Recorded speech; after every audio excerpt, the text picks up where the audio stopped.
Продолжаем наш новый формат видео, в которых я максимально субъективно высказываюсь по поводу различных новостей MMORPG. Да, вроде как первый выпуск вам зашел, благодарю, так сказать, за оказанное доверие. В общем, продолжим в том же духе. Сегодня поговорим про первые впечатления от раннего доступа к Core-Punk, большие, прям громадные изменения в Throne and Liberty, и пока еще редкую возможность поиграть в Ashes of Creation 24/7 прямо сейчас и многом другом. Не забываем подписываться на канал, в том числе по ссылкам в описании можно найти нас на отечественных платформах ВК и на Рутуб. Ну а за живым общением и самыми свежими новостями жанра MMORPG отправляю вас в мой телеграм. Меня зовут Мадлер, это портал Гохару, и мы начинаем. Crystal Falls — совершенно новая, готовящаяся к выходу бесплатная экшен-RPG игра, действие которой происходит в постапокалиптическом стимпанковском мире спустя столетия после глобальной катастрофы, известной как Nexus.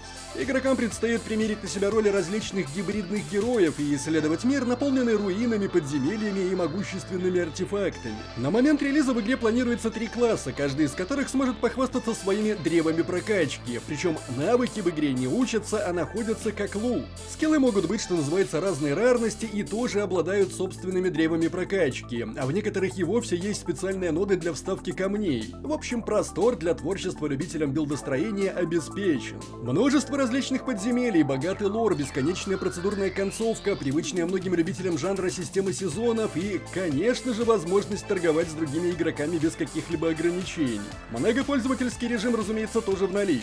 За игру отвечает команда ветеранов экшен-ролевых игр, известных разработкой Pillars of Eternity и Stellaris, включая бывшего креативного директора Pass of Exile. Полный релиз Crystal Falls, кстати, онли на ПК, запланирован на 2025 год, однако ОБТ начнется уже 13 декабря этого года. Так что, если заинтересовались, не поленитесь добавить Crystal Falls в свой виш-лист в Steam по ссылке в описании и закрепленном комментарии. MMORPG Fractured Online, если вы не в курсе, есть такая MMORPG. В свое время, я так полагаю, разработчики этой MMORPG сильно смотрели в сторону Ultima Online, и это что-то типа современной такой Ultima Online. Я в свое время как-то попробовал поиграть, меня, конечно же, не затянуло, но вот в любом случае теперь это MMORPG Fractured Online. Раньше она была платной, теперь она стала бесплатной. Там какие-то бонусы выкатили для тех, кто пожизненные VIP-подписки оформлял, для тех, кто вообще в принципе покупал эту игру. Но тут вот у нас сообщается, что VIP — это опциональная подписка, которая дает дополнительные возможности и привилегии, но не закрывает для фри-то-плей игроков доступ к контенту. То есть это можно покупать, можно не покупать. Перекатились они на сезонную модель. Первый сезон официально начался. В 90-дневном сезоне игроков ждут награды и испытания. Ну, что-то типа боевого пропуска, причем бесплатные аккаунты получают 100 уровней вот этого типа не боевого пропуска, но на самом деле боевого пропуска, а VIP-аккаунты 200. В общем, ежели чего, можно глянуть. То, что мне она как-то не зашла, совершенно не показатель. Я могу сказать, что Fractured Online — это однозначно не какое-то ядерное говнище. Может быть, вам как раз-таки и понравится. Продолжаю время от времени поглядывать на ММО Ghost от чувака, который держал нас когда-то в курсе того, что происходит с ММО по Лиге Легенд. Грег Стрит, весьма маститый мужичок. Потом, короче, в него швырнули корейцы баблом. Он открыл свою студию и пошел пилить свою вот эту вот ММО Ghost. А ММО по Лиге Легенд тем временем чуть ли там не закрылась. Уж не скоммуниздил ли Грег Стрит? Не, ну на самом деле, его бы, конечно же, уже, наверное, там привлекли к ответственности, если бы нечто подобное произошло. Скорее всего, он был просто единственным человеком, на котором там все держалось. И когда он ушел, пришлось искать кого-то другого. Вот они нашли. И, собственно, сейчас ведется по-прежнему разработка ММО по Лиге Легенд, а Грег Стрит ведет разработку ММО Ghost. И радуется, что разработка идет быстрее, отчасти благодаря отсутствию надзора. То есть корейцы просто швырнули в них лавандосом, потому что, ну, чувачок мастит, и, вероятнее, он знает сам, что делать. Какие-то тесты у них там проходят, вот увеличилось количество тестировщиков, команда хочет, чтобы исследование решения головоломок и поиск творческих решений приносили удовольствие. Что может быть как-то по-другому? Как насчет того, чтобы вообще все в игре приносило удовольствие? Хотят, чтобы все было взаимосвязано, бла-бла-бла. Они сравнивают свою ММО, то есть то, что в ней происходит, с таким путешествием по островам Карибского моря, в некотором смысле. Но там, конечно, никакого моря не будет, насколько я понимаю. Там будут шарды, висящие в пространстве. То есть такие осколки, на которые вы сможете... Они тут даже хотят, чтобы вы не телепортировались, а путешествовали по ним посредством скайботов. Ну, видимо, такой средство передвижения. Вообще, конечно, за все вот это вот время у меня выработалась некоторая чуйка, и, знаете, я вот, глядя на некоторые ММО, могу сразу сказать, можно закрывать. И вот мне кажется, что как раз-таки ММО Ghost относится к таким ММО, но пока что подождем, продолжим за ней наблюдать, потому что, собственно, смотреть-то тут не на что было, вот только концепт-арты, и где-то в каком-то еще одном видосе там вроде у них мелькал геймплей, такой прям супер-супер-супер ранний, даже не альфа, даже не технической альфы, вообще просто какие-то как будто бы наработки. В общем, продолжу следить, но, честно говоря, ожиданий совсем никаких. Для всех любителей и ценителей хардкорного, именно средневекового, без малейших намеков на фэнтезию дроча, анонсировано MMORPG Life is Feudal Arden, или Арден, я буду называть Арден. Это, короче, духовный, скажем так, наследник Life is Feudal MMO. Причем, честно говоря, я немножечко не понял, чего она там наследует, потому что я вот уже не первый раз смотрю этот ролик, там на стриме тоже его смотрел, так и не понял, чем я должен впечатлиться, собственно. Новая карта, новое приключение. Окей, хорошо. Что еще нового? Claim Prime Territory. А это нельзя было сделать в оригинальной игре? По-моему, такое себе новшество. И вот тут еще как бы какие-то уникальные скины. И, собственно, на этом все. Want to be the first. Чё-то, ну правда, я таки не понял, чем я должен впечатлиться и что здесь нового. Итак, подождите. Оставьте рутинную прокачку твинков, в прошлом развивайте нужные боевые умения на основном персонаже. У ближайшего личного или гильдейского монумента вы можете в любой момент сменить меч на лук, а лук на копье. Планируете, меняйте, побеждайте. То есть, насколько я понимаю, она просто станет как будто бы быстрее. Что-то типа такого, правильно? Вы уж меня простите, я небольшой, скажем так, спец в Life is Feudal MMO, поэтому, если вы шарите, то напишите в комментариях, будьте любезны. Арден предложит как PvE, так и PvP контент, начиная от дуэли, заканчивая масштабными сражениями. Элемент песочницы никуда не делся, вам по-прежнему придется много строить и крафтить. Я бы сказал, очень много строить и крафтить. Весь геймплей игры, ну там есть, конечно же, сражения, но основная масса времени уйдет вот именно на строительство и крафт. Ну и так-то она будет условно бесплатной, но вот если вы желаете поддержать разработчиков, то есть 3 набора. Прямо сейчас наборы раннего доступа за 1700, 3400 и 5700 рублей. As you wish, как говорится. Но я, честно говоря, что-то не понял. Нужно больше подробностей. И больше чего-то нового, мне так кажется.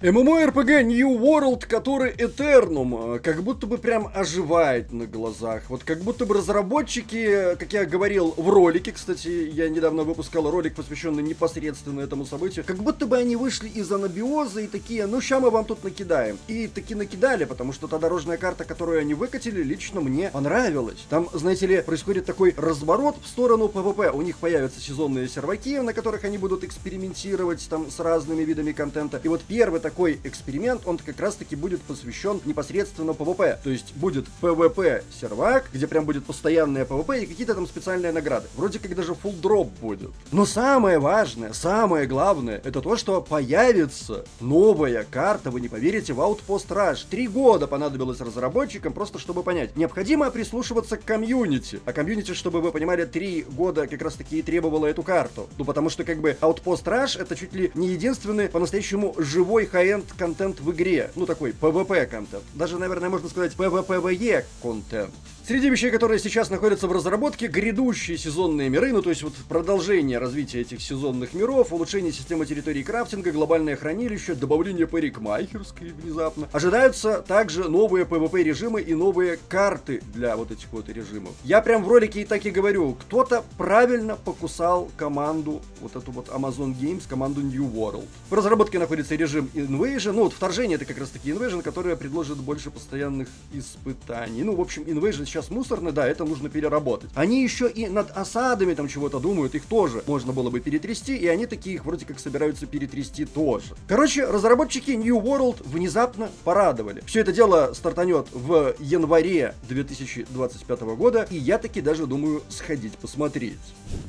В MMORPG Ashes of Creation, как я уже неоднократно, как мне кажется, даже сообщал, прошла вот эта вот волна, ну, у нас тут написано, что это банов, но на самом деле не банов, там просто вайпнули аккаунты, что, конечно же, не может не радовать. Может быть, ваш покорный слуга, как мне писали в чатике моего телеграма, этому поспособствовал. Разработчики такие взяли, посмотрели видос Мадлера, увидели, что Мадлер негодует, и пошли там всем. Но, конечно же, очень сомнительно это все, но в любом случае, то, что они прям взялись конкретно наводить порядок в своей игре, это радостно. Я напоминаю, сейчас мы ждем 20 декабря, когда начнется вторая волна допуска тестировщиков, там с новым контентом я отдельно под это все, я думаю, ролик запилю. И, собственно, я хочу с другой гильдии все это попробовать на другом серваке, посмотрим, как пойдет. Если не пойдет, то буду ждать уже весны, когда игра станет 24/7 доступна. Но прикол в том, что она именно сейчас уже доступна 24/7. Да, нежданно-негаданно разработчики решили вдруг продлить тестирование прям на целую неделю. Вот, то есть с прошлой пятницы, ну, точнее, в субботу они там стартанули, если по нашему времени смотреть, и аж до понедельника, 2 декабря, по-моему, в 9 утра по московскому времени, игра будет 24/7 доступна. Ну, с перерывами там на технические некоторые нюансы, разумеется, но в общем и целом это 24/7. Связано это с празднованием, насколько я понимаю, Дня Благодарения в Соединенных Штатах Америки. Ну и вот разработчики решили такой прям подарочек сделать. Приятно, что я могу сказать. Если хотите врываться в Ashes of Creation, сейчас это вполне себе можно сделать. И вот как раз таки поиграть уже в формате 24/7, не дожидаясь весны 2025 года. Ну, как вариант. Разработчики MMORPG Throne and Liberty, не путать с Amazon Games, потому что разработчики MMORPG Throne and Liberty это все еще NCSoft, выкатили планы по развитию Throne and Liberty на 2025 год. И понятно, речь идет там про корейскую версию, но дело в том, что между корейской и глобальной версией, я так понимаю, что промежуточек вот этот, он будет все сокращаться, и здесь мы можем в этом убедиться. Я хочу пробежаться по основным пунктам. Например, после завершения второго сезона Гипербуст, а в декабре он стартует, об этом мы еще поговорим, в корейской версии произойдет очередное слияние серверов. Система личных домов, она давненько напрашивалась, так вот, она появится когда-то в будущем и будет содержать в себе специальное тренировочное поле, где можно будет протестировать урон. Достаточно полезная штука. Сочетание архетипов лук плюс посох получит бафы для общей выживаемости. Я как раз таки лук и посох. Возможно, в будущем добавят дополнительные слоты под персонажей, возможно, в игре появится автоматическая рыбалка, возможно, в будущем добавят нормальных маунтов. Вы не поверите, но такой запрос действительно присутствует. Ну и вот, собственно, вот про эти гипербуст серваки, которые добавят в декабре. Специальные отдельные временные серверы, созданные для упрощенного развития персонажей, они будут доступны с 4 декабря 2024 года по 8 января 2025 года. Бонусы вы можете видеть на экране, они прям жирнющие. Я грешным делом думал, что, может быть, вот где-нибудь здесь они добавят новые серваки как раз-таки для наших широт, но вроде как не собираются. Я ничего такого не слышал, и здесь об этом не говорится. Из важного еще добавят новую основную характеристику персонажа. Тут вот Арганаки у нас переводил. Несгибаемая воля, это как будто бы переводится. Бонусы вы прямо сейчас видите на экране. Ну, то есть, тоже достаточно интересное и, мне кажется, важное нововведение. Ну и, наконец, самое главное. В декабре, 4 декабря в корейскую версию, а 5 декабря в европейскую версию добавят новое оружие. Это никакой не сюрприз, все уже давным-давно догадывались, что это будет копье, и вот они таки добавят это копье. Но на что я хочу обратить внимание? На то, что 4 декабря в корейской версии оно появится, а 5 декабря в глобальной версии. Таким образом, то, о чем я и говорил, да, то есть вот разница между корейской и глобальной версиями, она будет постепенно сокращаться. И что-то раньше, разумеется, что-то позже, но будет доезжать до глобальной версии. Я думаю, что достаточно скоро все будет доезжать до глобала. Что же касается непосредственно копья, то очень интересно, очень перспективно выглядит, надо тестировать. Уже в январе разработчики полностью переработают систему специализации оружия. Теперь это все выглядит вот таким вот магическим образом. То есть, ну, я бы, знаете, что сказал? Я бы сказал, что это теперь выглядит как-то даже по-поешному. Древо специализации сильно изменили, теперь оно содержит в себе огромное количество узлов с различными пассивками, разделенными на 4 типа: атака, защита, поддержка и тактические. Некоторые из пассивок усиливают базовую атаку, определенную способность тем или иным образом. Короче, действительно, теперь вот прям будет где разгуляться. И так, в принципе, было достаточно неплохо. Но сейчас будет гораздо лучше. В феврале добавят одиночные подземелья. Ну, тут про схемку можете почитать. Ссылочка, кстати, будет в описании. В марте, так, это у нас получается февраль, март. В марте добавят межсерверные осады. Тут тоже своя определенная схема. Они будут отличаться от обычных осад. Тоже можно ознакомиться. В апреле добавят первый рейд, рассчитанный на 12 игроков. Это будет самый сложный PvE контент, все, что нужно знать. Хотели больше PvE контента в PvP ориентированный MMORPG? Получите! Ну и тут же в апреле они добавят систему развития хранителей, вместе с этим появятся там новые какие-то хранители. Короче, что я могу сказать? Это прям охренительные новости. То есть на Throne and Liberty работают прям усиленно. Там команда, кстати, она уже какое-то имя даже свое получила. Ну, в общем, ребятки стараются, ребятки большие молодцы. Продолжим следить, и вот прям, как будет возможность, сразу же возвращаюсь, сразу же врываюсь.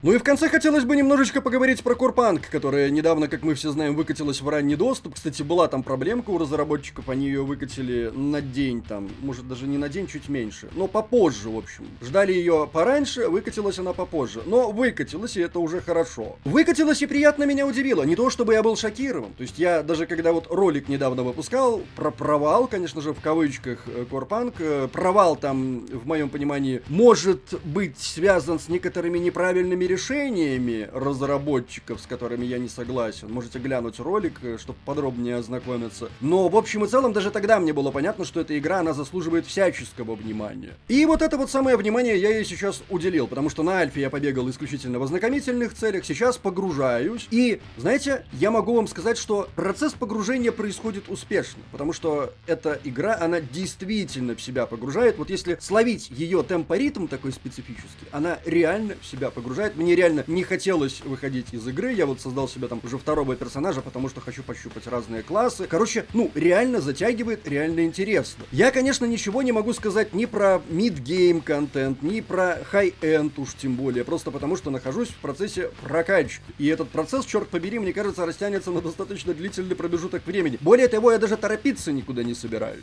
Мне нравится изучать мир игры. В любом случае, будут еще видосы по Core Punk, финальное мнение, может быть, какие-то гайды, что-нибудь в таком ключе. Будут стримы. Возможно, вы, вот когда смотрите это видео, я уже один такой стрим провел в обязательном порядке, потому что, еще раз, мне кажется, что это MMORPG, она заслуживает всяческого внимания, и вот тот... Ну, понимаете, был промежуток времени, когда про Core Punk знали, реально знали. Сейчас вот спросишь у кого-нибудь про Core Punk, он такой, типа, Core что? И вот мне кажется, что это досадное недоразумение нужно как-то сглаживать, потому что, еще раз, это действительно качественное MMORPG. Качественных MMORPG в 2024 году прибавилось.